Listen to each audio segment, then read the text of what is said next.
participação, agradece ali o trabalho da assessoria que possibilitou essa entrevista. Boa tarde aos ouvintes da Acústica, Diego. Vamos lá, Márcia, contigo então. Deputado, então mais uma vez, obrigada por nos atender. E a gente começa, deputado, parabenizando o senhor, claro, mais uma vez, pela eleição, pela coordenação ali da bancada do Estado. E, deputado, como se deu esse acordo? Alguns parlamentares da base do governo disseram que não ficaram contentes com esse acordo que teria sido imposto pelo deputado Cherini. Seria isso mesmo, deputado? Bom dia, Márcia, bom dia, Fábio. Não, acordo, pelo contrário, o Cherini, ele conduziu o processo e a decisão foi do colegiado, tá? Para ser bem justo. E tudo aquilo que os parlamentares solicitaram para conclusão e fechamento desse acordo foi feito. Tanto é que saiu o acordo, né? Em que nós ficássemos como coordenador no primeiro ano, o Marcon no segundo, Marcelo Moraes no terceiro, e o quarto a ser indicado pela bancada do Partido Progressista.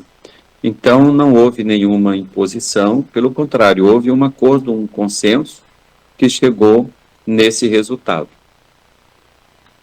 Perfeito, deputado. Deputado, eu disse à assessoria do senhor que o Fábio ia participar conosco da entrevista, mas é o Diego, perdão, foi falha minha, é o Diego que está ali na apresentação. Deputado, e quais são os primeiros passos, assim, duas perguntas, os primeiros passos ali na coordenação e como que o senhor vê, enfim, a gente ouviu também de parlamentares da base, assim, o seu partido, né, é oposição ao presidente Lula, então como que vai ser o trânsito, os primeiros passos e como que vai ser ali o trânsito com o Palácio do Planalto, deputado? Márcia, tu sabe de qual partido que eu sou? Sim, Qual? Republicanos. Pois é. Então, é só para lembrar que a posição tirada pela bancada republicana não foi de oposição e nem de situação. O Republicanos, a nível nacional, nós somos, por decisão da bancada federal, independente. E ser independente já diz tudo. Eu tenho autonomia para selecionar e votar aquilo que a responsabilidade exige. Votar o que é bom para o país, bom para o Brasil, para os brasileiros. E, evidentemente, também me dá autonomia de analisar matéria por matéria, tema por tema, e aquilo que nós percebemos que não é bom para a sociedade, bom para o Brasil, propor correção, alteração e, no último caso, até votar contrário. Mas a postura do Republicanos nunca foi fazer oposição ao Brasil e aos brasileiros. Muito menos votar cegamente toda e qualquer matéria, porque, enquanto parlamentar, todos nós temos responsabilidade com a nossa nação, com o nosso país. Então, dentro dessa postura e desse posicionamento partidário, nos permite dialogar, trafegar, tanto com pessoas de direita, extrema direita, como também esquerda. O que nós queremos é fazer um trabalho de união para que o nosso Brasil possa avançar e, nesse caso da coordenação, que o Rio Grande do Sul possa manter um bom relacionamento com o governo federal, porque nós não estamos pedindo esmolas. Nós só estamos correndo atrás de investimentos que tem que ser feito no Estado com recurso público que são gerados no Estado. Porque o governo federal, desde sempre, arrecadou muitos impostos aqui no Rio Grande do Sul e não volta na mesma proporção.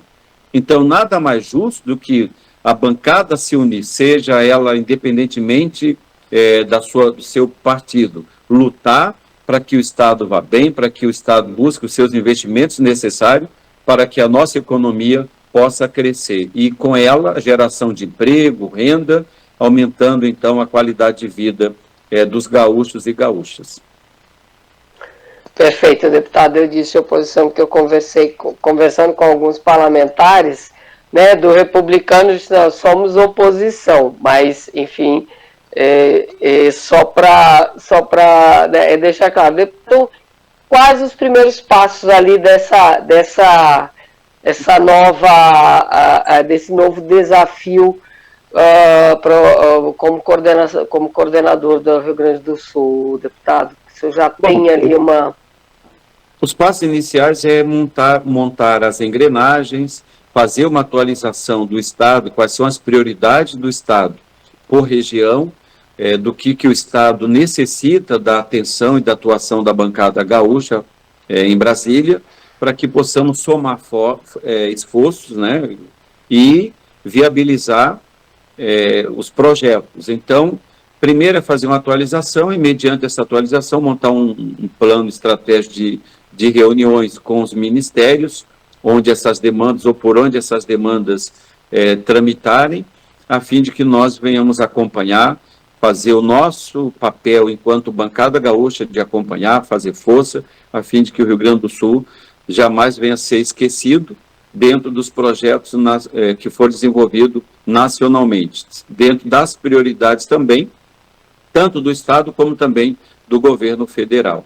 E nós sabemos que a primeira dela que está candente para nós é os recursos para mitigar a estiagem, né? Então, é algo que nós vamos fazer atualização e ver com o governador do Estado até onde ele evoluiu e até onde ele entende que a bancada pode contribuir nesta relação. Perfeito, deputado. Outra questão, falando de Congresso, deputado, as comissões, né? O senhor tem o senhor tem algum bastidor, alguma informação para a gente sobre as comissões serão escolhidos os presidentes das comissões nessa próxima semana, deputado? Como é que tá essa articulação? Olha, eu não tenho acompanhado de perto, tá? Eu sei que os nomes dos parlamentares já foram indicados para várias comissões, para compor titularidade e suplência de várias comissões. Mas o que eu espero também, Márcia, que esta semana saiam os presidentes e, a partir daí, comece a funcionar as comissões, porque são as comissões que ditam o rito do funcionamento da casa.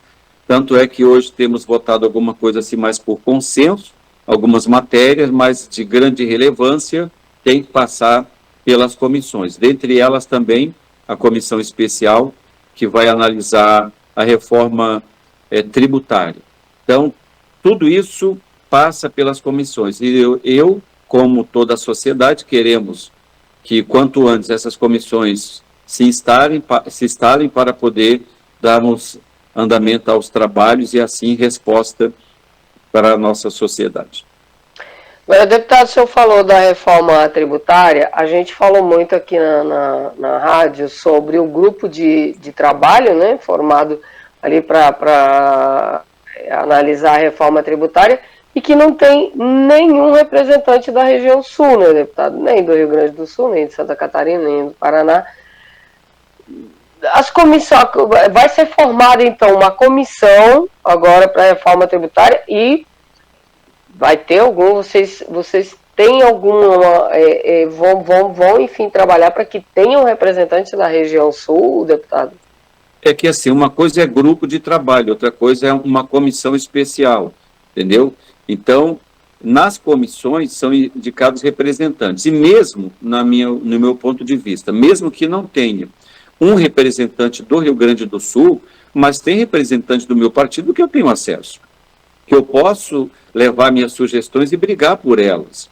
Isso eu não vejo como um impeditivo de nós não levarmos as nossas demandas, porque todos os partidos estão representados. Então, se eu tenho acesso aos indicados do Republicanos, é minha obrigação ir até eles e levar a demanda, a preocupação do Rio Grande do Sul e de outros setores também.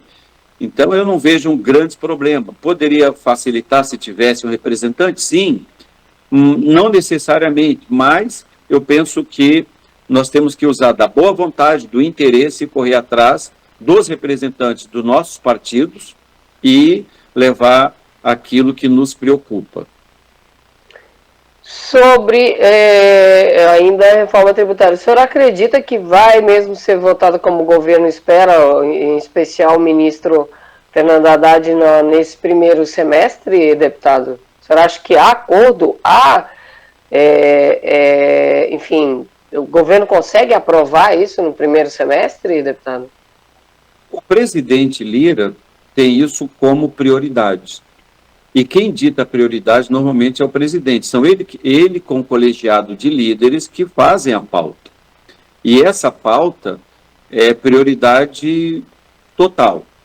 Então, eu acredito que será votado este ano. Não posso precisar que no primeiro semestre, que será um grande sonho para todos nós.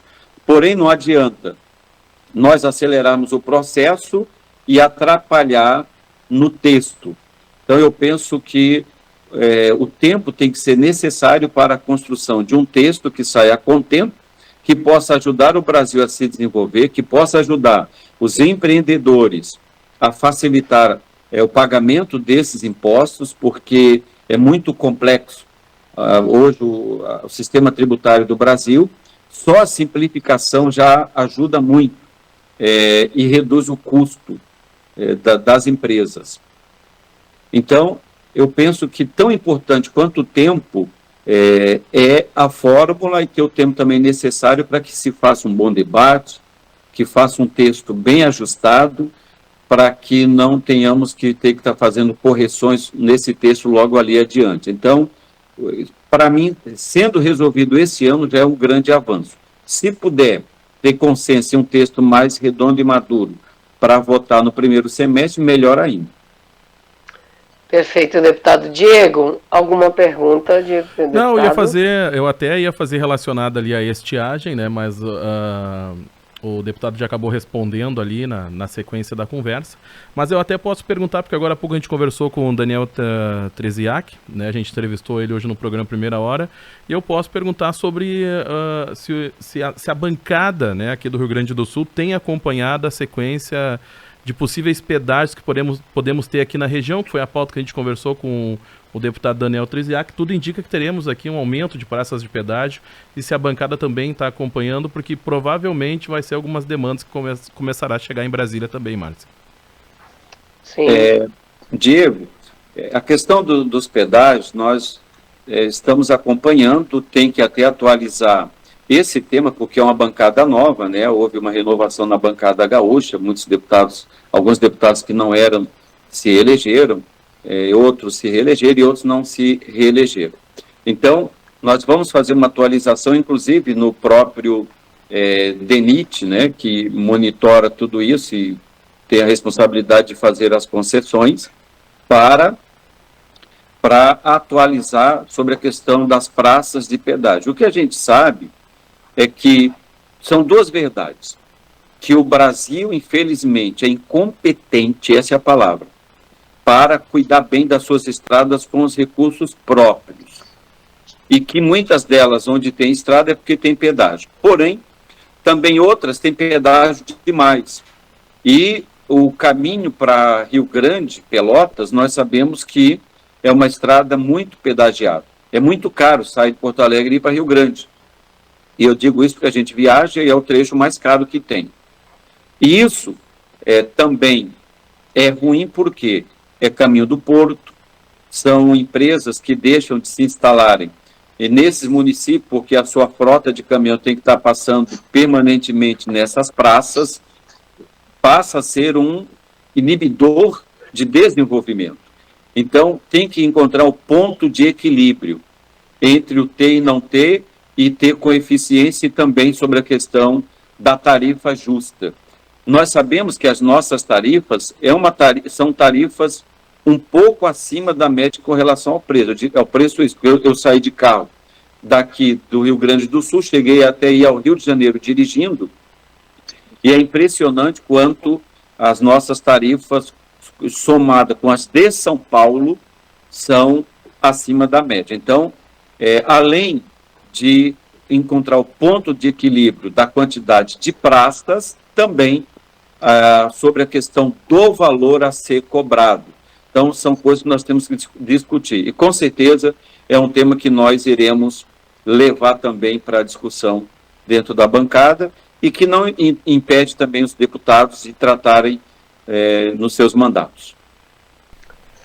Deputado, Diego, tem mais alguma pergunta? Não, aqui fechou, Márcia. Tá certo, deputado. Muito obrigada por nos atender mais uma vez. E a gente se encontra nos corredores ali do Congresso, com certeza. Eu vou estar acompanhando de perto o nosso trabalho, enfim, a prioridade ali é acompanhar a bancada, né, o trabalho da bancada. A gente vai se encontrar ali muitas vezes, deputado. Muito obrigada mais uma vez, uma excelente sexta-feira. Obrigado, Márcia, obrigado, Diego, obrigado a todos. Como tu disseste, né, nos encontraremos aí nos corredores aí dos trabalhos da Câmara e do Senado. Obrigada, deputado. Obrigada, Diego. Márcia, um abraço. Um forte abraço, bom trabalho aí em Brasília, viu, Márcia? Obrigada. Bom, gente, 986-369700, a Márcia Paravis trazendo uma entrevista exclusiva, né, já no início aí do programa. A gente vai fazer o seguinte, um rápido intervalo, já a gente tem que ir para Porto Alegre, a gente vai conversar com o Jefferson, vamos seguir abordando, dando sequência, né, na pauta do Jefferson, que fala aí sobre os trabalhadores resgatados em Bento Gonçalves. A Acústica vem acompanhando desde o início desse caso e o Jefferson traz mais algumas atualizações direto de Porto Alegre, já aqui no Jornal da Acústica. Hora certa, lojaspompeia.com.